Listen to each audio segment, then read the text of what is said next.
All right, shalom, shalom. First and foremost, we want to give all praise, honor, glory to Yahweh, Bahashem, Yahweh Shai, Bahashem, Rakakwadash. All praise and double honor to the elders and apostles of Great Millstone who brought out this truth many, many years ago and still to this day preaching us this truth. I want to say shalom to all the true believers, the men and the women that's learning, teaching, and seeking the Lord out with all sincerity and due diligence. I want to say to you all shalom. Just back with another lesson real quick. We're going to get straight into it, man. And as you can see, it says government shutdown can make critical U.S. infrastructure vulnerable to attacks. And what is that infrastructure? Infrastructure is things like the food supply, the water supply, the power grid. You know, these things will come into play during Jacob's trouble, man, and it's only getting a matter of time. You know, Jacob's trouble is no game to play with. We already in Jacob's trouble, but it's gonna ramp up more and more as time go on, man. Right? So I got a video real quick, and then we're gonna grab a couple precepts. So I'm gonna play this video.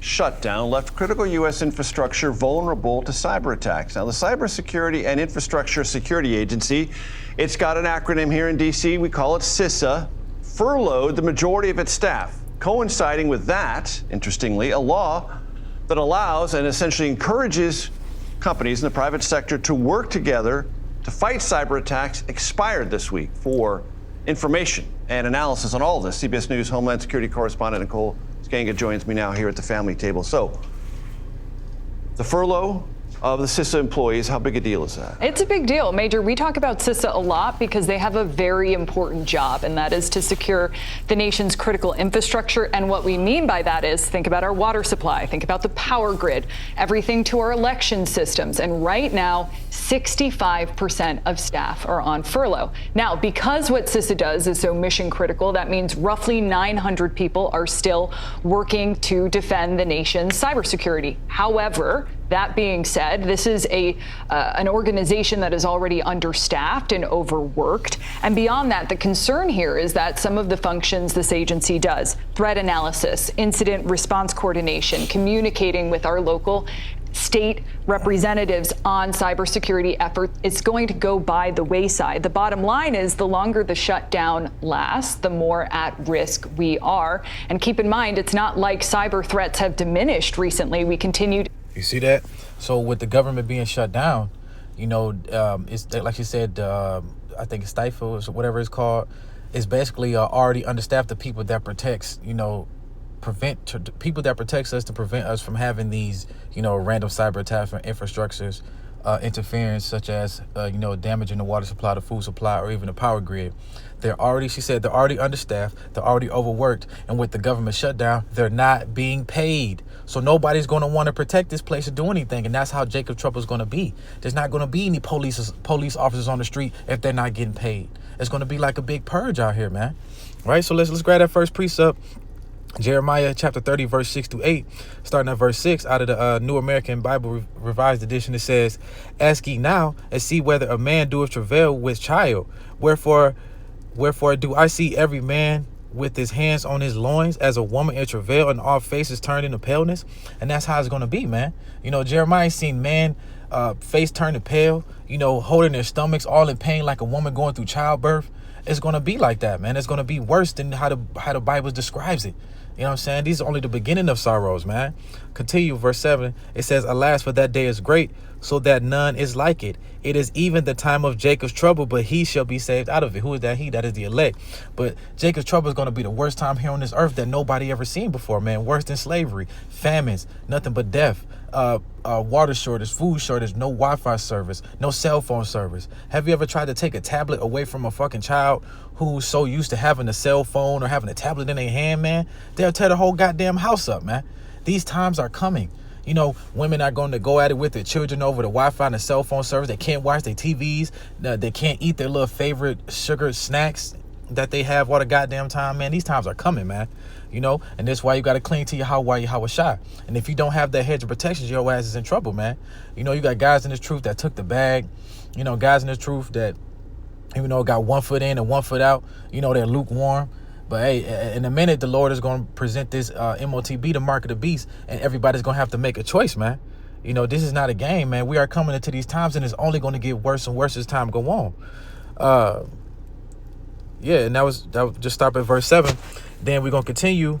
We're going to go here to Isaiah chapter 1, verse 3, and it says, "The Adonai Yahweh of heaven, the Lord of heavens the Lord of heaven's armies will take away Jerusalem and Judah, everything they depend on. See that?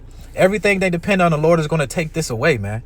You know, what it says, every bit of bread, every drop of water, all their heroes, soldiers, judges, and prophets, fortune tellers, and elders. Everybody y'all depend on, NBA Youngboy, your favorite entertainers and athletes and actresses and actors, man. The people who y'all put y'all trust in before Yahweh Shai. The Lord is going to destroy these people. He's taking away all of this, man. During Jacob's trouble, NBA Youngboy can't save you. You had old ass women in there with their grandkids watching some goddamn NBA Youngboy. Everybody named mama went to go see NBA Youngboy, man. You know what I'm saying? So the Lord is going to take away all of this, the water, the bread, the water, the Wi-Fi, the cell phone service. Also, the bread and the water also can go into this word, man. It's going to be a famine of the word as well, right? So again, it says, starting at verse 1, it says, the Lord, the Adonai Yahweh of heaven's armies will take away Jerusalem and Judah, everything they depend on, every bit of bread and drop of water, all the heroes, soldiers, judges, and prophets, fortune tellers, and elders, army officers, high officials, advisors, skilled craftsmen, and astrologers. I will make boys their leaders and toddlers their rulers, man. You see that? Like I said, NBA Youngboy. He's our leader. He's not our leader. He's these 2/3 leaders these days, man. People like Lil Wayne, the Baby, these grown ass men with these stupid ass kid names, man. The Baby used to wear a fucking diaper on, man. These are the men y'all depend on, right? And the Lord is finna take all these things away: the water, the food, the Wi-Fi service, the cell phone service, everything you depend on. Nobody's freaking out right now because everything's so damn comfortable, man. But what does the scripture say? Nothing is new under the sun. That's how the Lord put the famine over there on Egypt and destroyed Egypt. America is aka Babylon, aka modern day Egypt, all of that, man. So the Lord is going to destroy this place. And also too, with the power grid, there will be blackouts, man, for a long period of time, and it might not never come back on, right? So let's grab this too. We're going to go to Wisdom of Solomon, chapter 17. And it says, terror strikes Egyptians at night. So let's get into it. We're going to start at verse 1. It says, great are your judgments and hard to describe. Therefore, uninstructed souls have gone astray. For when lawless people suppose they have held the holy nation in their power, they themselves lay of captives of darkness and prisoners of long night. So there's the time when back in Egypt, the Lord covered all of Egypt with pitch black darkness, man. You couldn't even see the people in front of you, man. And we're going to describe it a little bit going to here. Salakia. For a long night, it says shut in under their roofs, exiles from eternal providence, man. Just how the Lord exiled us from the land, they're going to be exiled from be able to see and be able to do anything when it's like it's normal days when it's light out. But let's look at this word from eternal providence. Let's go a little bit. What does that even mean? See if I can get a definition for that.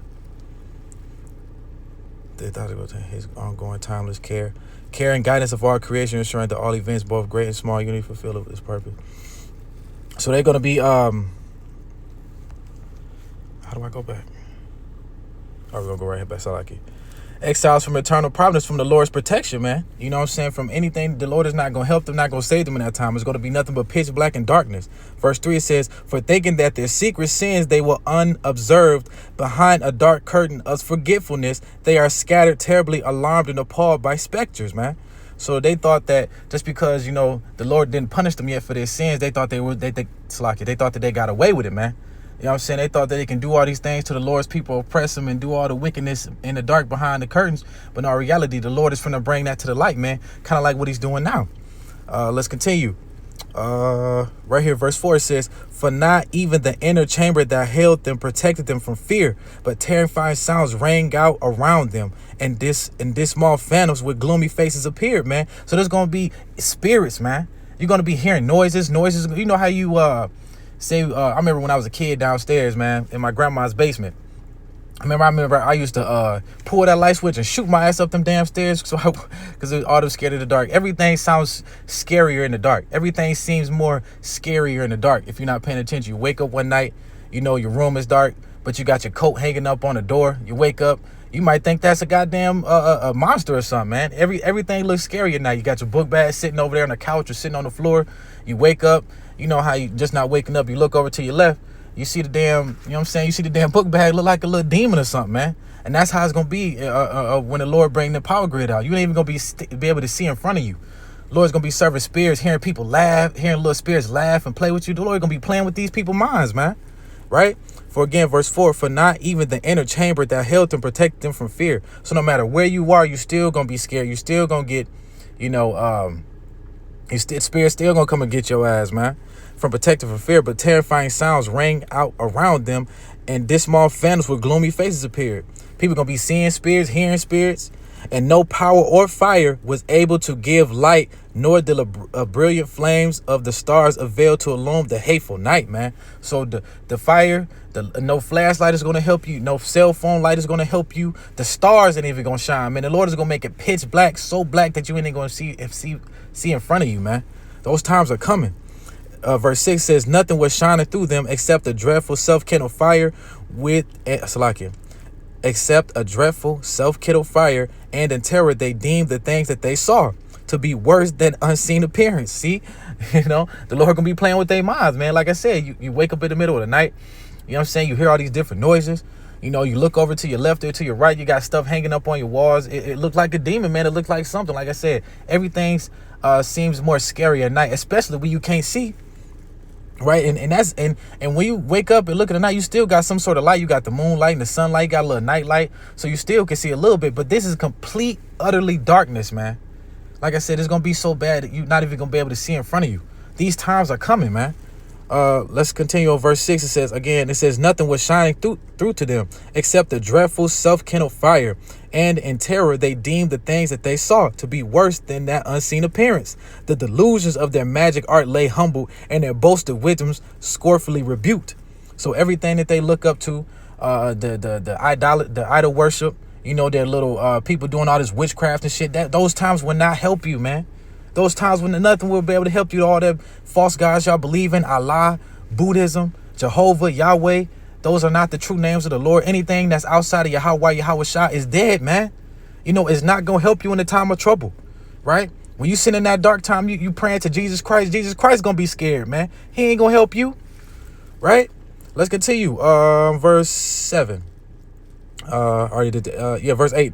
It says, for those who promised to drive off the fears and disorders of a sick soul were sick themselves with ridiculous fear. For even if nothing disturbed frightened them, yet scared by the passing of wild animals and hissing snakes, they perished in trembling fear, man. They're gonna be petrified, man. They ain't gonna know what the hell hit them. You're gonna have, the Lord is already gonna bring different animals, different spirits. These people not gonna know what the fuck to do, man. They're gonna be pissing on themselves, shitting on themselves, man. It's gonna be the worst time. Jacob's trouble is gonna be worse than ever. Just imagine trying to find your way in the dark, man. That's them people grouping in noonday. They can't see shit, man. It's gonna be pitch black, right? Verse 11. We're gonna start still at verse 9. I'm sorry. Verse 9. For even if nothing disturbed, frightened them, yet scared by the passing of wild animals and hissing of snakes, they perished with trembling fear, refusing to look even at the air, though it nowhere could be avoided, for wickedness is a cowardly thing, condemned by its own testimony. Distressed by conscience is always exaggerated the difficulties. The fear is nothing but a give up of the helps that come from reason, and hope, being weaker, prefers ignorance of what causes torment. But the night, which was really powerless, and which came upon them from the recess of powerless Hades, they all slept the same sleep, and now were driven by monstrous specters, and now were paralyzed. Their souls surrendered, for sudden and unexpected fear overwhelmed them. It's gonna be one of the scariest nights, man. It's gonna be one of the scariest times of the world. Pitch black, man. You can't see in front of you. No food, not knowing when your next meal gonna be. You got Esau chasing and tracking your ass down. You always gotta be on the go.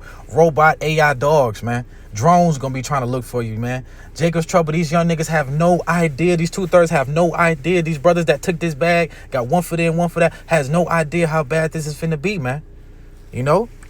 Let's continue. It's gonna be a fear that you never felt before, man. The Lord is gonna make sure that you feel this, man. You will never forget these times, man. Even when you come into the kingdom, you will remember going through that Jacob's trouble and all them bad things happen to you. The pitch black, no food, no water, no cell phone service. Everything that makes you comfortable today will not be there. Period, man. Right? Verse 16, and whosoever was there fell down, and thus was kept shut up in a prison not made of iron. For whether they were farmers or shepherds or workers who toured the wilderness, they were seized and adored the incapable fate. For no one chain of darkness, they all were bound. So no matter who the fuck you is, babies, anybody, any man, anybody with a power status or low status, everybody will go through these times, man. The only ones that will have that protection, that will have that light, is the ones that trust and have that faith on Yahweh Shah, man. Because we have that light. That's what I'm saying. I did a lesson. Having that light is important, man, because we gonna be able to see through this shit, man. We gonna be protected from this, right? The 2/3, them young niggas and all these everybody else that want to clean the Esau, they're gonna be destroyed, man. They're gonna be petrified with fear, not knowing what to do, who to turn to, because everything they believed on was a fucking lie. They believed in themselves. That was a lie. That witchcraft shit was a lie. Jesus Christ was a lie. Allah is a lie. Jehovah is a lie. They will not be able to save you in a time of trouble, and the Lord is gonna make sure of it. Everything that you believe on and stand on right now, you gonna have to stand on that during Jacob's trouble, right? Let's continue. Verse 18. Whether there came a whistling wind, or a melodious sound of birds and widespread branches, or the rhythm of violently rushing water, or the harsh crash of rocks hurled down, or the unseen running of leaping animals, or the sound of the most savage roaring beast, or an echo thrown back from a hollow of the mountains, it paralyzed them with fear, for the whole world was illuminated with brilliant light, and went about its work unhindered, while over those people alone heavy night was spread. The 2/3, man. The 2/3 is not gonna know what to do. All these different sounds they gonna hear, man. I'm telling you, they not even gonna they gonna just want to stand in one spot and not even move, man. They don't know what's coming, man. You know what I'm saying? They want to go back to these churches, believe on Jesus Christ, believe on these pastors. Those people will fail you. You do not have that light. If your foundation is not built on Yahweh Shai, it's not built on that rock, which is Yahweh Shai, you will fail. You will not have no protection. Let's continue. It said, for the whole world was illuminated with brilliant light. It went about its work unhindered, while over those people alone heavy night was spread. So only the elect will have that light to be able to see. We're gonna know how to move. We're gonna know how to adjust. What it say? Knowledge and wisdom should be the stability of that times, man.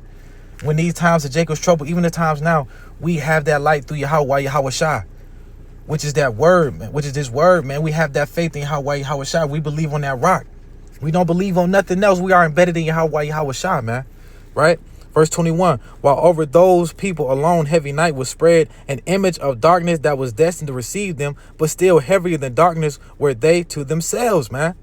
You see that? So there will be blackouts. Just like it was in Egypt, it's going to be one here in modern day Egypt as well. There will be blackouts, man. How this bitch parkway right next to me? God damn. All right, but yep, but that's pretty much the point, man. We are coming into these times, man. You know, Jacob's trouble is on this way. This is only the beginning of sorrows. These troops being here is only the beginning of sorrows. We still have to go through that RFID. We still have to go through the mark of the beast, which is that RFID microchip. These National Guards are still being employed into our cities, man.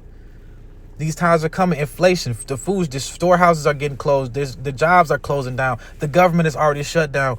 We're not going to have a hedge of protection over this place if you do not have Yahweh Shai. If your trust is in this system, you already can see that the system is failing. That's why the government is shut down. The people that y'all trust in. The military will fail. The government shutdown is failing you. They're not going to supply food during that time. And when they do finally decide to bring out some food, they're going to present you with the RFID microchip. You're going to have to make a choice. And if you don't choose your side, Yahweh Shai is going to choose that side for you. If your ass want to be lukewarm, you want to be in the streets, you know what I'm saying, want to be a part-time Israelite, have one foot in, one foot out, goddamn it, the Lord is going to make that choice for you, man. Period. But that was Hey, that was it. You know, I just wanted to bring that out. I truly hope this lesson was edifying. Want to give our praise, honor, glory to Yahweh, Bahashem, Yahweh Shai, Bahashem, Rakakwadash. I truly hope that lesson was edifying. Shalom.